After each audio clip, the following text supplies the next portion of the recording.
Something that I have observed is that when people think that you're too good or that you're upright or that you are righteous, their instinctual response often is to try to disprove that. Okay, I'll never forget, um, for those of us that know, there was a period of time when Michael Jackson was actually known for being a squeaky clean, no type of, you know, rumors or anything. This was like before 1985. Like you can find videos from 1983 and 1984 where he basically had a squeaky clean reputation, right? And I'll never forget, I was watching a video of this journalist and he was like, I'm not buying it. He was like, Michael's too soft spoken, he's too nice, he's donating money to charities. It must be fake. There's no way that he's that good. And I realized that that is actually how a lot of people think when they see someone that's known for being good, right? If they see an individual who is known for being honest or being a hard worker or for being generous, whatever the case may be, like their initial response is like, that's not true. There's no way that's true. And so what they will do is they will try to disprove it. Okay, so let's say that you're known for being someone that doesn't gossip about people. They will literally start gossiping with you just to see what you'll do. They'll start talking about someone and then they'll say to themselves, okay, the only reason I'm doing this is that I want to prove that they are a gossip. And so that's why you have to be mindful of that, because a lot of people wish that you weren't so good. Another one, if you, let's say you're a man or a woman and you're known for being celibate or chaste, or you're basically not promiscuous in this generation of hoes, people will literally try you and be like, so like, do you have a roster? Or like, yo, you should go on this 2-man.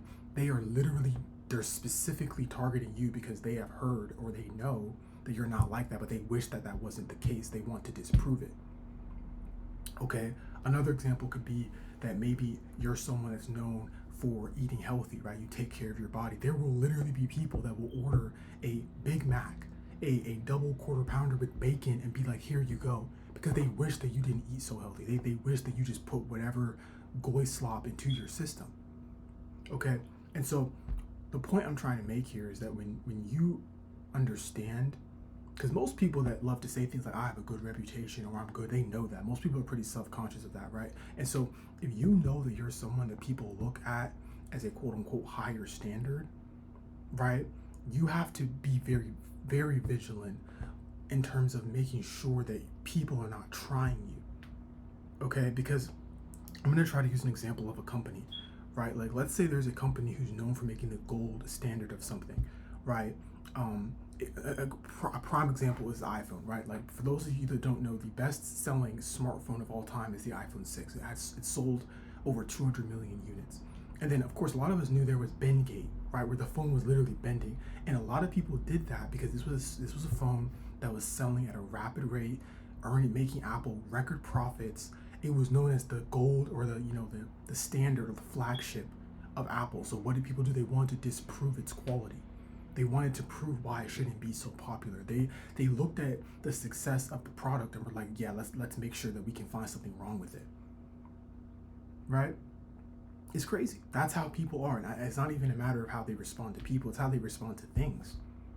A car comes out that's breaking records, great fuel mileage, comfortable seats, nice interior. People will literally look for something that's wrong with it. Like, I'll never forget, I was watching a video of this car reviewer, and I think he was reviewing a Mercedes-Benz, and he literally was like punching the seats, punching the cabinet, and was trying to say, oh, it's cheap material. And it's like, I could see what he was doing, because this was a luxury. I think it was like an S-Class or something. And so like, he was taking something that is generally regarded as good or higher class, and he was trying to disprove its worth, disprove its value.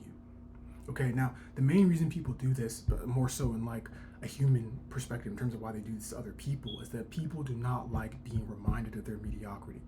Okay, if you are someone who is smart, a dumb person is not going to like you because your intelligence reminds them of the inadequate intelligence that they possess.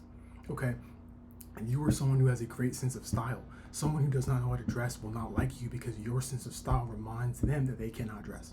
Okay, if you are someone who can articulate yourself very well, people who do not know how to put together cohesive sentences will not like you because you make them feel dumb. This is just basic human nature. Okay, that's why I like to say, hide your cards, because you would be surprised how people will look at something that you're good at and literally just despise you because it reminds them that they don't have what you have.